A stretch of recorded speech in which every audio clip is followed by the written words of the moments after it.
दोस्तों, तुमसे तुम तक के आने वाले एपिसोड में अब वो तूफान आने वाला है जो रिश्तों की सारी गलत फहमियों को बहा ले जाएगा।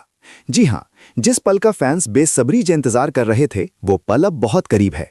इमोशन, दर्द, सच्चाई और प्यार सब कुछ एक साथ टकराने वाला है।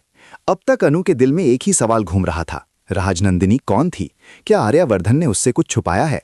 लेकिन दोस्तों, अब आर्यवर्धन खुद इस रिश्ते की नींव को मजबूत करने का फैसला कर चुका है। उसे एहसास हो गया है कि झूठ के सहारे कोई रिश्ता ज्यादा दिन नहीं टिक सकता, चाहे जो भी हो जाए। अब वो अनु को हर सच बताना चाहता है, बिना डरे, बिना रुके। आने वाले एपिसोड में आप देखेंगे एक ऐसा सीन जो हर फैन के दिल को छू जाएगा। आर्यवर्धन अनु की आंखों में आंखें डालकर कह देता है, राजनंदिनी अब इस दुनिया में नहीं है, वो मर चुकी है। ये सुनते ही अनु के पैरों तले जमीन खिसक जाती है। एक पल में उसकी आंखें नम हो जाती हैं। उसे राजनंदिनी के लिए भी दर्द होता है और आर्यवर्धन के टूटे हुए दिल का एहसास भी। लेकिन दोस्तों, इसी दर्द के साथ अनु के दिल को एक सुकून भी मिलता है। उसे समझ आ जाता है कि उसने किसी शादीशुदा आदमी से प्यार नहीं किया। आर्यवर्धन ने उसके साथ कोई धोखा नहीं किया। इधर गायत्री माँ सब कुछ चुपचाप देख रही होती हैं।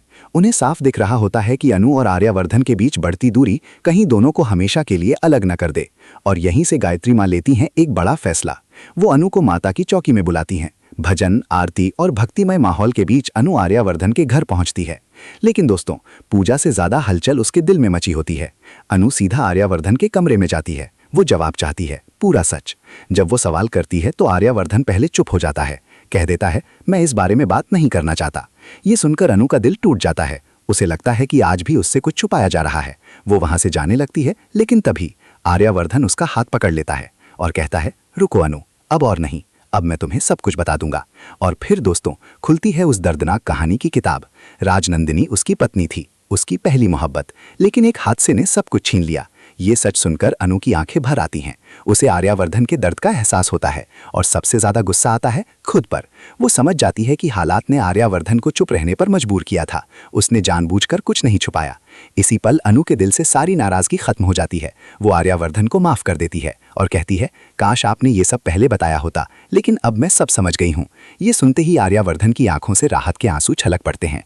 जिस डर में वो जी रहा था अनु को खो देने का, वो डर अब खत्म हो चुका है। दोस्तों, फाइनली दिलों की दूरियां मिट जाती हैं, मुस्कानें वापस लौट आती हैं और अब कहानी एक नए मोड़ पर पहुंच चुकी है। अब आने वाले एपिसोड में देखने को मिलेगा वो सीन जिसका इंतजार हर फैन कर रहा है, आर्यवर्धन का प्रपोजल। सिर्फ प्यार का इजहार नहीं, बल्कि शादी का सवाल भी। तो दोस्तों, क्या आप भी चाहते हैं कि आर्यवर्धन अनु को प्रपोज करे? अगर हाँ तो कमेंट में यस लिखिए, अगर नहीं तो नो। और ऐसे ही सबसे तेज और लेटेस्ट अपडेट पाने के लिए वीडियो के नीचे दिख रहे सब्सक्राइब बटन को जरूर दबाइए। अरे यार, सब्सक्राइब करने में कोई पैसे नहीं लगते।